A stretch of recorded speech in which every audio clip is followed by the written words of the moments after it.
σε ένα μπαράκι. Σε παρέκειλα να πιω ένα ουισκάκι. Ο μπάρμαν ήταν εντυμένος ναυτάκι. Και έκανε με κοίταζε και ξύνε. Σήμερα ίσως 3 βαθμούς πρέπει να πάρει ο Τέλης. Το δώσει μας το έτσι πενάτι το όφι. Δεν ήταν πενάτι, το δώσει πενάτι. Τελευταίο λεπτό το έτσι πενάτι, εγώ δεν δώσουμε πενάτι το τεφιστή. Πιστεύεις ότι αδικείστε σήμερα από το αποτέλεσμα και τη διαιτησία για την φάση των τελευταίων λεπτών που διαμαρτυρήθηκε? Ναι, γιατί είναι πενάτι, κατάλαβα πενάτι είναι, αλλά δεν θα δώσει το πενάτι. Μετά το σκηνικό γίνω με το σαπούνι. Ο μπάρμαν μου εξήγησε τις μούρες του το πυρούνι. Το είχε εννοούσε να τον ταγώσω. Μετά από αυτό ο κόσμος άλλαξε για Πώς γίνει αυτό? χρώματα και μύριζαν ωραία. Μικρά ροζ αρκουδάκια. Αλλά του λάθος είναι από διαιτητή σήμερα.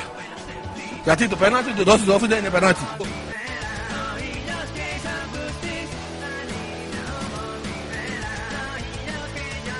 Σήμερα ίσως 3 βαθμούς πρέπει να πάρει ο Τέλης. Το δώσει μας το έτσι πενάτι το όφι. Δεν ήταν πενάτι, το δώσει πενάτι. Τελευταίο λεπτό το έτσι πενάτι, εγώ δεν δώσουμε πενάτι το τεφιστή. Πώς γίνει αυτό?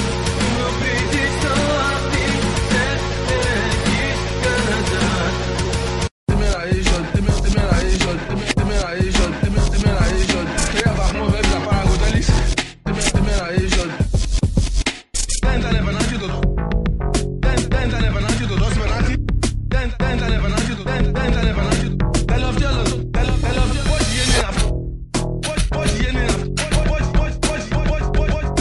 Πώς γίνει αυτό? Δεν ήταν πενάτι, το δώσει. Τελευταίο λεπτό, σήμερα ίσως, πώς γίνει αυτό? Δεν ήταν πενάτι, δεν ήταν πενάτι, το δώσει. Πώς γίνει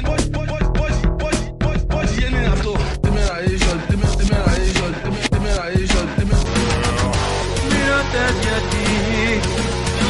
Και φίλο μου, ένα πιο πολύ το φίλο μου, είναι πέτανε χθες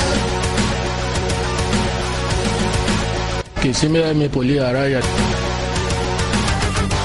Και φίλο μου, ένα πιο πολύ το φίλο μου, είναι πέτανε χθες και σήμερα είμαι πολύ αράγια. كارين دياز يفتح باب التسجيل بعد دياز يفتح باب التسجيل.